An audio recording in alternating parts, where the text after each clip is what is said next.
Parasino Podcast, esse é o nosso 30º episódio. Tô com um convidado especial aqui. Marcelo, seja bem-vindo ao Parasino Podcast.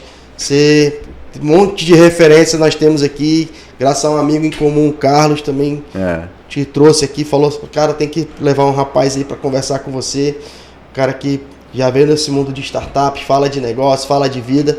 Falei, então tá tudo certo. Aqui no Parasino Podcast a gente fala de tudo isso e um pouco mais, né? Então, seja bem-vindo, se apresente pra turma. Obrigado. Bom, eu sou o Marcelo Bissu, né? Bissu, para quem não sabe, é quase que uma referência ao meu sotaque amazonense, né? Que a palavra bicho aqui é muito comum e eu não pronunciava bem quando era mais novo, né? E aí ficou Bissu. Eu sou amazonense, nascido, criado, vivi minha vida inteira aqui, mas há 10 anos atrás, quando eu criei minha primeira empresa, que é a Ingress, uma empresa de tecnologia para eventos, eu precisei sair, porque a gente foi captar investimento.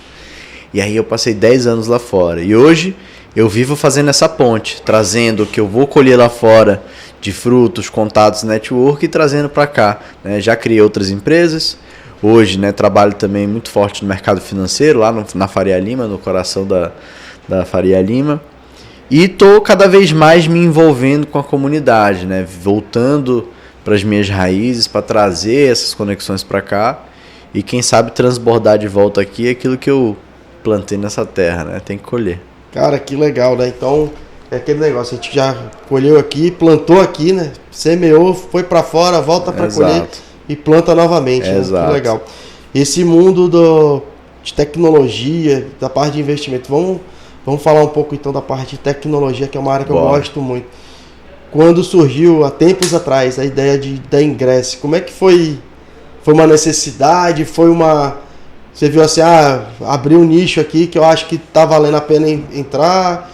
Como é que foi essa ideia da criação da Ingress? Vamos lá, primeiro passo da Ingress. Eu acho que quem nasce com a vontade de empreender está sempre procurando problema para resolver, né? Isso é verdade. Então, assim, eu acho que o instinto já existia em mim, no meu sócio, de procurar algum problema para resolver. E na época, a gente sabia que a região norte era uma região que tinha uma exploração turística até boa, mas ela não era regionalizada. Então todo mundo vinha e fazia a mesma coisa. Ia no Rio Negro, ia ver as tribos, era aquilo. Aquela rota normal que todo mundo faz. Né? E o meu sócio estudava lá fora, né? E via na prática esses amigos, as pessoas querendo conhecer mais da região aqui e não saber a resposta do que eu vou fazer lá. Então a Ingress ela surgiu de uma vontade inicial de resolver um problema que é dar um mapa dos eventos locais, da visão dos locais. Porque, tipo assim, é aquela história, você vai, sei lá, em Nova York. A não ser que você esteja com Nova Iorquino, você vai comer só nas grandes marcas de restaurante. Mas quem que vai te levar naquela rebimboca pequenininha que tem um cachorro quente gostoso? A comida boa tá escondida. Exato, só quem mora lá. Então a Ingress ela nasceu para tentar resolver esse problema. Quando a gente começou a estudar, e isso é uma coisa importante, né? Quando você começa a sua trilha empreendedora e você sabe fazer bem isso, porque você é um case aqui no Amazonas disso, né? Você vai começando a buscar conhecimento para você fazer melhor aquilo que você inicialmente identificou como problema. Então a gente começou a tentar entender por que isso não existia ainda, por que a gente ainda não tinha soluções parecidas, o que já existia lá fora. E a gente percebeu que um nicho específico, que era eventos, não estava resolvido. E a gente falou assim, então vamos focar em um nicho, em vez de tentar conquistar o mundo, vamos resolver bem ele. E aí a gente entendeu que, assim, cara, esse problema estava resolvido no Brasil inteiro, que era a venda de ingressos online, que lá fora já acontecia com muita força, um case forte que a gente modelou era Eventbrite na época. Então a gente entendeu que o negócio era mais amplo se a gente nichasse ele, foi quando a gente tomou essa decisão e nasceu a Ingress como todo mundo conhece. O digital, empreender no digital, eu acho que ele era uma consequência da minha geração. A minha geração eram 2 anos antes, talvez, daquele momento que todo mundo falava que ia criar uma empresa, falava, vou criar um app. Ele não falava, vou criar uma empresa, vou criar um app. Só que ele estava querendo dizer que ia criar uma empresa. Eu sou uns 2... Desculpa. Eu sou uns 2 anos antes dessa geração. Então eu era naquela época muito induzido para o digital. E é até engraçado porque hoje em dia a gente não fala sobre empreender no digital como se falava na época. Na época você falava assim, você vai criar uma empresa, você vai criar onde? No online ou no offline? Você vai criar como, né? Tava nessa dúvida. É, Vai ter sistema? Não vai. E hoje em dia, empresas que não olham para a tecnologia como aliadas do negócio já nascem mortas. E empresas que são vivas, que não se aliam à tecnologia e não usam ela, estão morrendo cada vez mais rápido. Porque a tecnologia ela tem um motivo para ela gerar esse valuation, né, na bolsa de valores de 10 vezes, 50 vezes, 100 vezes. É o acesso. Ela te permite chegar onde você não chegaria tão rápido. Então eu podia montar uma empresa de tickets no Amazonas, um lugar geograficamente isolado, mas vender para o Brasil inteiro uma solução de software. Eu poderia vender para a América Latina, poderia vender para os Estados Unidos. É que o Brasil é muito grande geograficamente, mas quando você vai para Israel, não sei se você já teve a oportunidade de visitar Israel, eu estive lá. Israel é um lugar muito pequeno. As empresas lá já nascem globalizadas. Porque eles sabem que se empreender só para a população local, não tem PIB suficiente, não tem gente suficiente. Então eles já nascem pensando global. Por isso que nasce um Waze da vida. O cara resolve um problema de trânsito não local, resolve um problema de trânsito do mundo, né? Então esse é o motivo pelo qual a gente foi tecnologia. Eu acho que, né, quem não estiver olhando para a tecnologia hoje, fica aqui o meu humilde recado. Dê uma olhada, porque inovar não é uma área dentro da empresa. Inovar é um instinto de sobrevivência. É verdade. A gente tem como exemplo, assim, hoje, pode-se dizer, aumentou um pouquinho, né? 85% dos meus clientes não utilizam as redes sociais. Não vivem nesse mundo. O rede social que usa ainda é o WhatsApp da vida, porque está comunicando. Mas ele não enxerga, que nem um Instagram na vida, como uma vitrine. Para ele é um Facebook. Ele não vê como vitrine. Perfeito. Então ele não usa, quem vai usar é sobrinho, é filha, é alguém que viu e vai falar para ele, vi que lá tem. E a gente tem feito um trabalho em cima disso, batendo nessa tecla. A gente tem uma questão de educação, que é o Paracabos Educa, que a gente fomenta esse tipo de assunto para eles e traz eles para vivenciarem isso e enxergar que lá é uma vitrine para o negócio deles. Então alguns começaram a se movimentar e a gente sempre falou, cara, a tecnologia veio para ajudar, não veio para atrapalhar ninguém.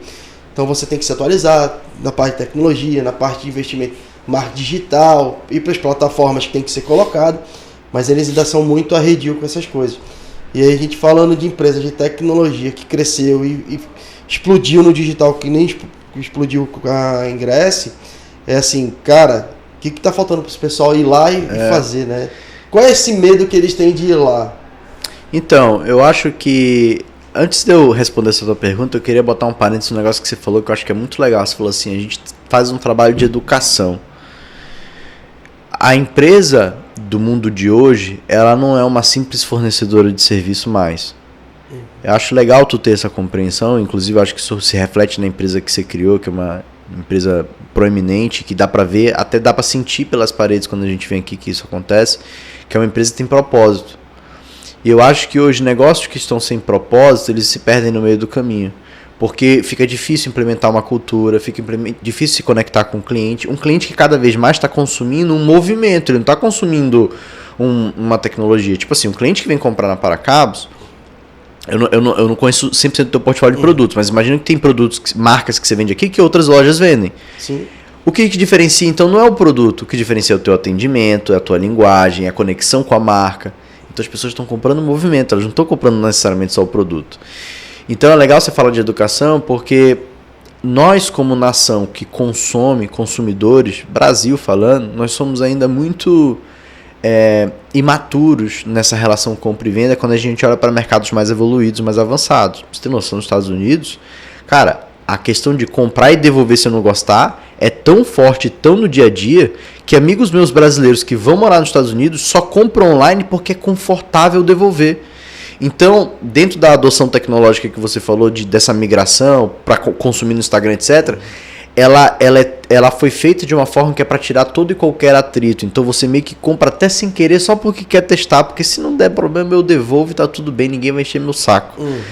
Então, acho que é legal esse processo educativo, porque no Brasil a gente precisa disso. Agora, por exemplo, uma das minhas principais empresas, que eu atuo como diretor de tecnologia e sou do conselho administrativo, é uma empresa do mercado financeiro. Nenhuma escola ensina o brasileiro a investir, a cuidar do seu dinheiro. Não. Todos nós tivemos que aprender na porrada. E muitas vezes na porrada perdendo muita grana. Sou eu. Olha aí. Perdi. Exato. Então assim, olha o nível... Se eu fosse esperar o Brasil ficar pronto para fazer esse empreendimento ia demorar. Sim. Né? Então a gente vai tomar ação. E aí a ação é a palavra-chave para a resposta da pergunta que você colocou. 100% das pessoas que estiverem me ouvindo aqui, eu consigo selar um compromisso com você, que se você não conseguir, se você botar em prática o que eu vou dizer agora, e você não conseguir colocar um negócio de pé, a sua ideia de pé, eu dou assistência pessoal pelo Instagram, pelo digital, porque eu moro em São Paulo agora, mas eu dou assistência digital. Primeira coisa importante, ir para ação. Ter a ideia não quer dizer nada. Todos os dias eu recebo mensagens, eu devo receber 50, 60 ideias por dia de pessoas ao meu redor. Meus sócios me mandam ideias. Ideia não vale nada, sabe o que vale? É execução. Então, às vezes, aquela empresa que você, como consumidor, critica, fala mal, não sei o quê, é alguém que decidiu agir. Se você tivesse tirado a bunda da cadeira, criado a tua ideia, transformado numa empresa, talvez você nem estivesse passando o sufoco que está passando e tivesse até um pouco mais de empatia pelo empreendedor do outro lado. Porque o ponto é que criar é muito difícil. E botar ideias em prática, coordenar time, tudo isso é muito complicado. Então a primeira coisa que eu digo existe uma inanição das pessoas para empreender. Que ela é alimentada por fatores que vão além da competência técnica. Sabe por quê? Porque eu pessoalmente conheço pessoas que são multimilionárias, que não têm uma pós-graduação, que não têm uma graduação, que o pai era analfabeto. Né? Esquece, mas os caras conseguiram construir literalmente impérios pela força de vontade de fazer e aprender ao longo do caminho. Então, que bloqueios são esses? Vou dar alguns exemplos, e são inúmeros, tá? Uhum. Primeiro bloqueio que provavelmente você tem. Eu tenho uma necessidade de aprovação. Então, eu vou começar a construir, eu vou ficar com vergonha do que eu fiz, porque vai sair meio feinho, e aí o meu amigo vai rir de mim, a minha mãe vai me reprovar, o meu pai vai dizer que eu não consigo fazer, e aí eu vou ter que postar no Instagram, a empresa, as pessoas vão falar assim, olha que ideia, que de jirico. Primeira coisa, necessidade de aprovação. A gente quer ser aceito.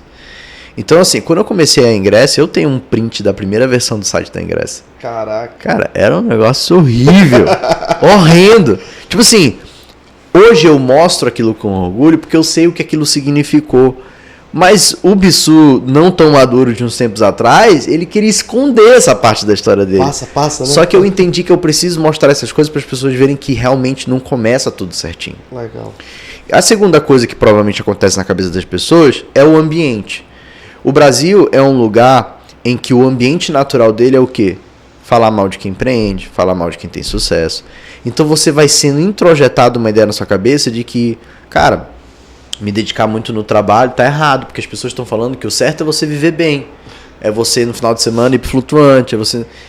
As grandes pessoas que eu li biografia, que eu conheci, elas se dedicaram ao trabalho, mas não de forma labutal. Porque o trabalho, a palavra trabalho significa castigo, né? Quando a gente vai lá na origem. Não de forma em que o trabalho é um castigo, mas de forma que ela compreende que aquilo é parte da essência dela, manter a mente ocupada, produzir, gerar valor. Então tem uma série de bloqueios. Cada pessoa tem que investigar os seus. O que está limitando ela? Mas o convite principal é vá pela ação. E quando a gente fala de tecnologia, cara, hoje em dia está tão barato você empreender. Vamos pegar aqui um e-commerce. Cara, hoje em dia você consegue subir um e-commerce gastando $1 por mês. Com tudo. Fluxo de compra, checkout, não sei, você só paga se vender. Você consegue vender coisas sem ter estoque. Hoje em dia. É que nem o Airbnb, né? Exato. Por exemplo, é o Airbnb. Exato. Ele aluga apartamentos e não é dono de hotel. O Uber... Tem um monte de carro, mas não é dono de carro. Então você entende? O papel da tecnologia é uma ferramenta. Você falou, né? Pô, tem gente que acha que a ferramenta é um problema. A ferramenta é como qualquer... A tecnologia é como qualquer outra ferramenta. Se ela for bem utilizada, ela vai edificar, ela vai multiplicar valor, ela vai mudar a tua vida. Se você usar ela da forma errada, ela te vicia, ela te segura no sofá. Tem gente que usa o Instagram como uma ferramenta de venda, uma ferramenta de trabalho, uma ferramenta de posicionar sua marca pessoal. Tem gente que usa o Instagram só para ficar vendo meme todo dia. É a mesma ferramenta, usada de formas diferentes. Tem que saber utilizar as ferramentas, né? E a gente conversando aquela questão, né? A pessoa pensar, o que acontece? Esse dia eu estava conversando até com os amigos, até falei alguma coisa também nos episódios anteriores no Parazinho Podcast, esse negócio. A gente está aqui, tive uma ideia, mas não pôs a ideia no papel, mas não foi pra ação, aí passou. Aí o cara vai e abre um negócio igualzinho a ideia. Fala, porra, roubaram a minha ideia. Não é que roubaram. A oportunidade está para todos. Exato. Agora, se você teve a ideia e botou a ação, é diferente. Agora, você teve a ideia e ficou no papel, esquece. Alguém vai ter. Aí tu, a parede tem ouvido, o universo conspirou contra. Não. É aquela coisa, né? Todo mundo você, mesmo tendo uma vaca leiteira, você não ganha o leite, você tem que ir lá tirar. É verdade. O leite tá dentro da vaca. Se você não tirar, você vai tomar. Então, assim, não existe de fato nada seu, a não ser que você bote ação e energia naquilo. Quando eu decidi que eu ia abrir novas empresas, eu decidi que eu queria abrir elas num modelo diferente, sozinho, porque eu queria aprender coisas novas. E eu tive que passar por vários processos sozinho. E foi muito edificante para mim. Quase ninguém sabe disso, mas antes da minha última empresa, que em 7 meses eu vendi ela por alguns milhões de reais, eu criei outras três empresas menores que não deram lugar nenhum. Caramba. A falha é parte do processo. O que você tem que fazer é entender que você vai aprender no caminho. Então, tem gente que vai pegar essa ideia das empresas que eu tentei criar e deu errado, só que ela vai criar com outras ideias em cima daquela ideia e vai dar certo. Então, assim, considerem que a ideia, ela nada mais é do que uma fagulha, mas se não tiver a palha, se não tiver energia, se não tiver o vento certo, ela não vai virar uma fogueira flamejante. Você tem que alimentar a fogueira. Né? Você tem que jogar lenha ali, pai. Exato. Então é parte do processo. Então, eu acho que coloque na sua cabeça isso, né? Você que está escutando. Se você hoje tem uma ideia que você acha que ela é milionária, o milionária só aparece do lado dela depois que vai para execução. E tem muita oportunidade, muito. Fez a primeira venda e pode-se dizer que ela vai ser uma empresa milionária. Né? Tirou o papel, foi para ação. Olha como é simples. As pessoas não têm noção dessa dimensão, mas olha como é simples. No digital, no online, a gente tem acesso ao Brasil inteiro. O Brasil tem um nível de acesso à internet muito grande. O Brasil tem 200 milhões de habitantes. Se eu considerar 1 milhão desses 200 milhões de habitantes, a gente está falando de 0,5% da população. É isso, não é? 1% seria 2 milhões. 200... Não, eu estou falando até menos de 0,5%. Né? 1% seria... Não, é isso mesmo. E aí, olha só que interessante. Bem mais do que isso tem acesso à internet. Tá? A gente tem números recentes que dizem que de 70% a 80% da população já possui acesso à internet, pelo menos via um smartphone. Inclusive, quando você vai para a internet, você vende mais pelo mobile do que pelo computador. Porque as pessoas realmente usam o celular como uma ferramenta. É prático, é rápido. E aí, olha que interessante. Se você quer ter um negócio milionário e o teu produto for R$1, você só precisa vender por uma porcentagem mínima da população. Só que tem tanta gente com acesso à internet que você pode até errar o cliente. Você pode oferecer para um monte de gente, ter uma curva de venda muito baixa e ainda assim chegar lá. Só que o que falta? A ação. Colocar a página no ar, testar. Eu conheço pessoas que saíram do zero e viraram milionários em 9 meses, em 2 anos, em 4 anos. Porque botaram ação. Por que algumas pessoas levaram 4, outros 9? Porque são pessoas diferentes, de contextos diferentes.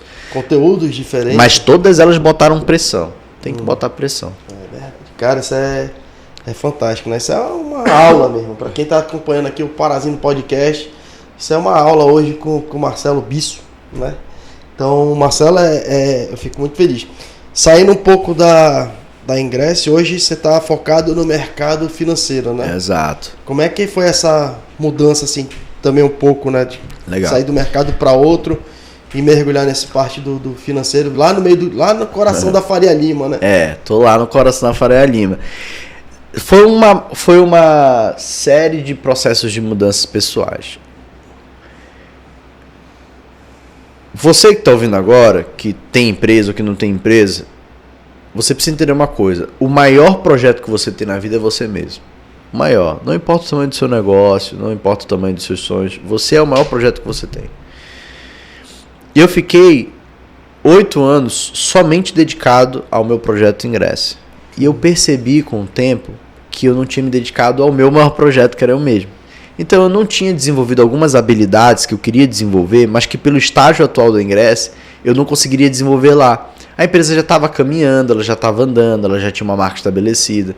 E tinha coisas que eu queria fazer, como por exemplo, levantar capital. Eu achava que eu deveria experimentar coisas relacionadas a levantar capital de forma diferente, mas sozinho, porque eu sempre tive muita ajuda, né, sócio e tudo mais, e eu queria tomar mais ação. Então, várias coisas eu queria fazer um mês para falar assim, eu tenho autoridade nesse assunto. Legal. Juntou-se ao fato de que a empresa estava operando sozinha. Eu sou um builder, eu gosto de construir, eu gosto de sentar num negócio que não tem nada, ou que está bagunçado, e ir lá arrumar ou construir do zero. Do 0 a 100, né? Exatamente. Então eu falei assim, então eu estou sentindo que eu estou desconectado aqui, né? Eu vou botar essa energia em outro lugar. Foi logo um pouco antes da pandemia, quando a gente parou e não teve mais nenhum evento. Por outro lado, tinha uma curiosidade minha que eu já tinha há muito tempo, que é relacionada ao mercado financeiro, cara. Eu já tinha lido algumas biografias de grandes investidores, do Warren Buffett, já tinha amigos no mercado financeiro, que inclusive muitos deles me influenciaram. Um em específico me mentorou, me dando os primeiros passos ali, me apresentando pessoas, inclusive. Foi muito legal. A importância do network, né? Network é uma ferramenta... Network vale mais do que dinheiro. Eu digo que hoje, assim, a melhor ferramenta de venda hoje é o network, é relacionamento. É, exatamente. Relacionamento com o seu cliente, relacionamento com sua equipe, relacionamento próprio. Porque se você não se aceita como empreendedor, se você não conhece suas falhas, isso se reflete no seu negócio também. E eu tinha algumas delas, eu comecei a descobrir, e aí foi quando eu decidi que eu ia mudar. Aí eu comecei a brincar, como eu te falei, né? Empreendedores buscam problemas. Eu comecei a buscar problemas dentro de uma área que eu queria evoluir, que é a área financeira.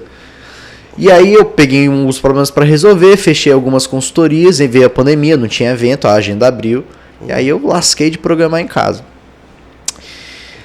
Você sabe que quando o mercado está carente de uma solução, ele te puxa, ele te suga, e foi isso que eu senti. Então, assim, isso é uma boa dica para quem está buscando tração, né? Pô, como é que eu sei se a minha ideia é boa? Você vai testar ela. Se você perceber que o teste pareceu natural, não tinha muito atrito, é porque provavelmente você achou o modelo. Agora, se para fazer o negócio acontecer teve muito atrito, ainda tem que ajustar. Não é necessariamente desistir da ideia, mas tem que ajustar o molde, porque ainda está com muito atrito. Alinhar a rota e vamos embora, exatamente. Né? E eu percebi que não teve atrito. O mercado foi puxando e me queria na mesa, e queria me contratar, e queria que eu fizesse isso, aquilo, outro. Falei, cara, acho que eu encontrei uma veia aqui. Desculpa. Na época, o que eu fiz? Eu comecei a construir várias APIs que buscavam informações na internet, que eram informações que eu sabia que os investidores queriam, mas eles não tinham acesso. E eu ia vender esses dados e tudo mais. Por que eu botei o IA? Como eu te falei, estava tudo muito rápido. Com 6, 7 meses de empresa, o meu terceiro cliente, o quarto cliente, falou assim, eu não quero só contratar a tua empresa, eu quero comprar tudo. Falei, bom, eu nunca vendi uma empresa. Vamos puxar o valuation dela aqui. Eu não tenho apego a nada, o Chirano me conhece, eu sou um cara pouco apegado.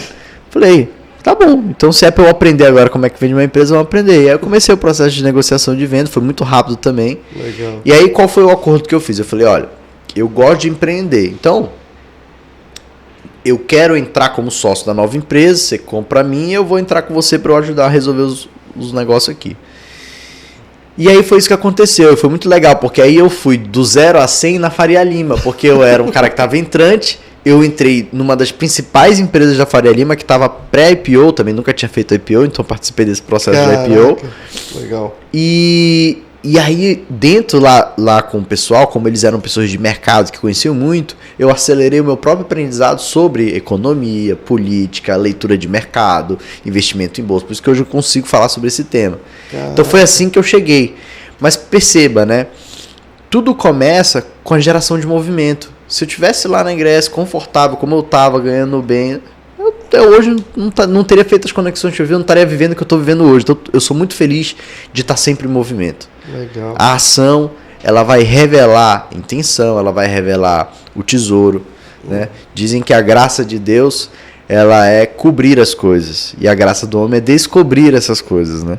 Então, eu sempre estou à busca de descobrir coisas que Deus quer nos revelar. Cara, que legal. Essa é história aí, histórias que conectam, tá vendo? Pô, Marcelo, eu fico muito feliz de ouvir, entender. A gente também tá sempre, sai um pouco desse mundo que é Manaus e vai para os outros ambientes para buscar conhecimento, buscar conexão. Muito em São Paulo, né? Uhum. Eu sou de São Paulo, mas já tô há 24 anos em Manaus. Que legal. Então, se conheço ali, sou sempre para lá, né? É legal. Essa busca, esse relacionamento também. Então hoje está focado dentro dessa empresa, focado que eu digo assim, né? Tem vários negócios que você foca um pouco de cada vez, e hoje você tem essa liberdade de estar indo para qualquer lugar e os negócios estão rodando. Né? Pois é uma coisa que é difícil de conquistar, mas que é quando é o trabalho que você faz com o time, né? Cuidar do time, cuidar de si, te permite ver as coisas de uma outra forma. Eu sou um cara que eu gosto de escritório, eu gosto de ir pro escritório. Eu não sou o cara do full remoto, assim, eu gosto de estar presente. Mas eu aprendi que se a empresa estiver rodando bem, não é necessariamente a minha presença no escritório todos os dias, ser o primeiro a chegar, o último a sair, que vai fazer diferença. Porque eu posso estar presente em essência. Se a cultura da empresa é forte, o dono, a dona, o chefe, o gerente não precisa estar, porque a essência está presente, ela está forte, porque a empresa pulsa aquilo. Então eu achei isso mais sofisticado e melhor, eu comecei a buscar criar isso e praticar isso. Então está sendo um processo muito interessante. Obviamente, tem coisas que... Tem momentos e momentos. Momentos de crise, você tem que estar mais próximo. Sim. Agora, recentemente, por exemplo, o Google tomou uma tombada grande da OpenAI, que é a empresa que criou o ChatGPT, que está todo mundo usando, porque o Google está pesquisando inteligência artificial há muitos anos. Eles estavam à frente em muitos anos da OpenAI. Só que o que a OpenAI fez? Ela botou em prática, ela gerou ação. Então ela botou a ferramenta no ar antes. Então parece que eles foram pioneiros, que eles que inventaram, que eles que são a maior empresa de AI do mundo. E a gente sabe que não é verdade. Quer dizer, quase ninguém sabe que isso não é verdade, que o Google estava à frente, mas eles tiveram a coragem de fazer. E aí porque outro estava no papel, o outro foi lá e botou a ferramenta. Exatamente. Se estava bonito ou não, quero nem saber. E aí, só botei. E aí olha o fato curioso, né? Por que eu trouxe esse assunto? Porque o fundador do Google, que já é um cara bilionário que não precisaria estar na operação do Google, percebeu que a empresa estava num momento de inflexão, de mudança cultural, de improdutividade, talvez para botar em prática, e voltou para o escritório para ajudar a empresa a retomar os eixos. Então eu acho que nada vai substituir a conexão, nada vai substituir isso que a gente está fazendo aqui de estar junto. A gente poderia ter feito um call, você aqui, eu em São Paulo, mas não é a mesma coisa. Eu sinto diferença de estar aqui. Então, operar empresas que operam sozinhas requer muito treinamento. Tem uma frase bacana para quem principalmente precisa montar equipe, que é: quem falha no recrutamento gasta 2 vezes no treinamento.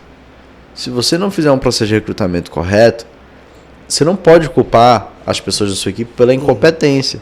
O que é incompetência? Não é uma pessoa debilóide. Incompetência é que você não deu a competência da pessoa executar uma tarefa. Ela é incompetente. Sabe quando o juiz fala assim: eu não tenho competência para julgar esse caso?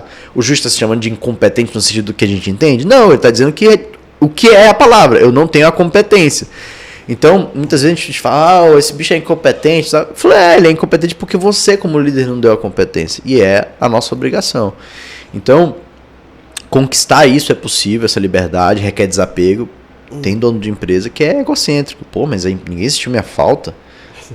Ninguém sentiu sua falta porque tá rodando. Exatamente. Tudo tem que passar por ele. Por isso que eu te falo que a empresa saudável é a empresa que tem um dono ou uma dona saudável. Porque você descarrega na empresa todas as tuas manias, todos os teus vícios, todos os teus trejeitos. E vem as coisas boas e as coisas ruins. Então, se você cuida de si, ser uma pessoa que se conhece, que é confiante, que se ama, cara, o negócio vira de ponta cabeça. É impressionante. Estou falando isso porque eu fiz esse processo. Eu vivi esse momento. Cara, o negócio é mágico. Dá resultado muito rápido. Legal. Você falando um pouco de inteligência, né, artificial, como é que está nesse mercado financeiro? Como é que é visto dentro do mercado financeiro o IA? Como é que tá para você essa revolução do IA hoje? O mercado financeiro, vamos falar de Brasil antes de falar no mundo.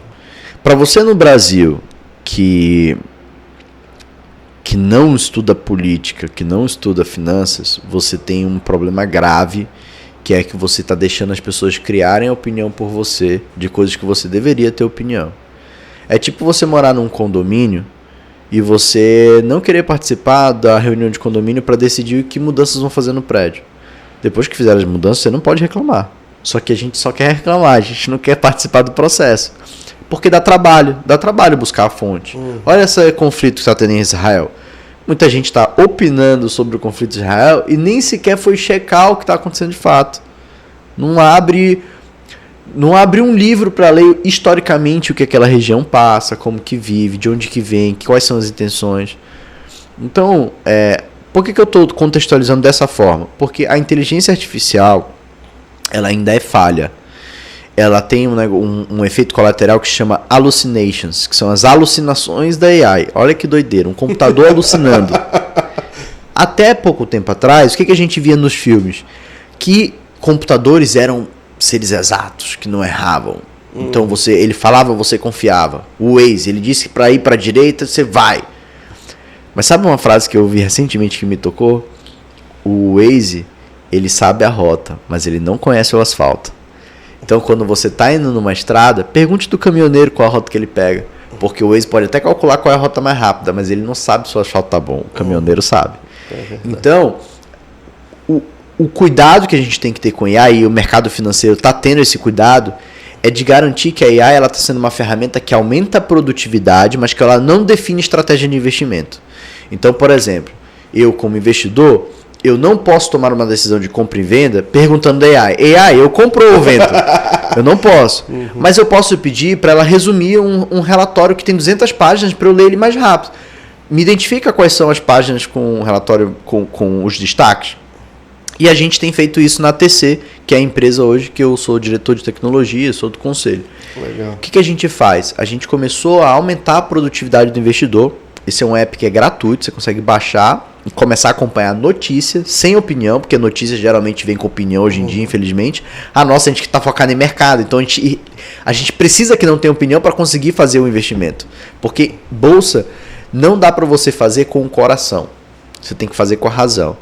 A gente envolve coração porque somos humanos, mas tem que ser com a razão. Você tem que fazer conta, você tem que entender como que funciona a psique humana, porque é a psique humana que altera os preços de mercado. Sai notícia, sobe, sai notícia, desce. Isso é tudo a psique humana. Então você tem que entender de ser humano, mas como um artefato. Então a gente bota inteligência artificial no nosso negócio assim. Eu baixo todos os relatórios da CVM, que é o órgão regulador, faço a AI ler e eu peço para ela resumir em um parágrafo. Então você consegue ler um parágrafo e saber, esse documento eu não quero, esse não quero. Esse aqui tem um negócio que é importante para mim, esse aqui eu vou ler. Joga para dentro. Outro case que eu uso, inteligência artificial, para acompanhar a variação de preço. Então eu estou lá vendo todas as ações e eu te aviso. Falo, essa ação que você gosta aqui, hoje variou uns 4,5%, acho que é melhor você dar uma olhada. Então a gente vai vendo várias flutuações e várias coisas e trazendo esse contexto de produtividade. Porque, eu não sei se você sabia disso, mas muitas pessoas que investem são advogados, engenheiros, são médicos, são profissões que são comuns na bolsa. O médico não tem que estar focado na bolsa o dia inteiro, ele tem que estar focado no atendimento ao cliente. Então o que a gente entendeu é que se eu usar AI para facilitar a leitura e compreensão de mercado, eu estou ajudando o brasileiro a investir, estou ajudando as pessoas a investir. E é essa forma como a gente tem visto. Quando a gente fala de mundo, tem muitos experimentos acontecendo. No mundo inteiro tem gente de fato tentando criar uma AI que monta uma tese de investimento. Mas a AI, como a gente conhece, que é essa AI generativa, que você escreve, ela completa o texto e é bonitinha e todo mundo acha engraçado. É, legal. Virou um vício nesse negócio. Essa é a pior AI que a gente tem para investimento. A AI que a gente tem para investimento que a gente gosta são as AIs matemáticas, de forma matemática. Então ela vai calcular uma regressão linear, ela vai fazer uma conexão convolucional, né, que a gente chama, entre dados de diferentes dimensões. E ela vai encontrar padrões olhando 400 parâmetros em vez de olhar 3. Caraca. Essa inteligência artificial que a gente usa. Um dos melhores projetos no mundo disso chama Numerai, é de um cara de Nova York. Olha o que ele fez. Ele criou uma ferramenta que qualquer engenheiro de dados no mundo pode submeter uma ferramenta de AI com uma tese de investimento. Ele testa automaticamente as teses que aplicaram, que geraram maior retorno de valor investido. Ele monta um modelo à parte e bota no fundo para aplicar com o dinheiro real. E aí o engenheiro de dados que fez recebe uma parte financeira como recompensa por estar gerando retorno. Caraca. Então é o que ele fala, ele montou o maior fundo de investimento do mundo, porque ele tem, 60 mil engenheiros ao redor do mundo pensando em como melhorar o investimento. É um pensamento coletivo humano usando a inteligência artificial como ferramenta. É nisso que a gente acredita. Da forma correta, né? Pô, que legal. Hoje vários insights aqui nesse Parazino Podcast, esse nosso 30º episódio, né? Que a gente tem o apoio aqui das Pipocas Croc, Raíssa Brigadeiria, Casa Sete Lar, que deixa o ambiente mais bonito aqui, né? Então a gente agradece a todos eles a parceria. Marcelo, mais uma vez agradeço sua vinda, compartilhar. Muito obrigado pela história, compartilhar muitos insights aqui, muito bacana que a gente pode estar usando no dia a dia. Se quiser deixar um recado para a turma que está assistindo, que está ouvindo a gente aí, deixa um recado para a gente finalizar o nosso Parazinho. Muito bom. Primeiro eu quero agradecer o convite. Pessoas como você que fazem esse trabalho, que dá trabalho fazer isso que você faz, me ajudam. Porque eu preciso, né, dividir, transbordar. Outras pessoas que vieram aqui precisam disso. E você cria o canal, porque muitas vezes é difícil gerar isso. Então, agradecer você estar fazendo esse trabalho. A segunda coisa é dizer que isso que eu fiz aqui, eu faço com frequência no meu Instagram. Todo dia, inclusive, eu gravo uma live falando sobre um tema que vai de desenvolvimento pessoal, de negócios. E para quem quiser acompanhar, é só lá, @Bissu. E aí você vai conseguir interagir comigo, falar comigo e consumir mais disso que eu falei aqui. Legal. Por fim, queria anunciar, dia 19 agora, eu vou explorar um dos temas que você trouxe aqui, que é como transformar a minha ideia milionária em uma startup de verdade. Eu vou fazer uma sala fechada no Zoom para quem se inscrever.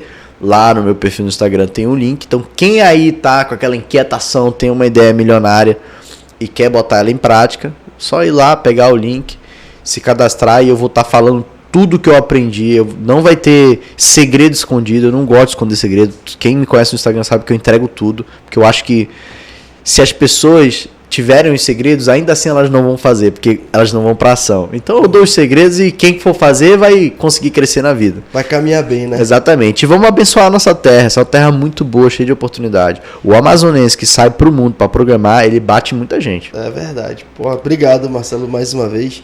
Foi fantástico.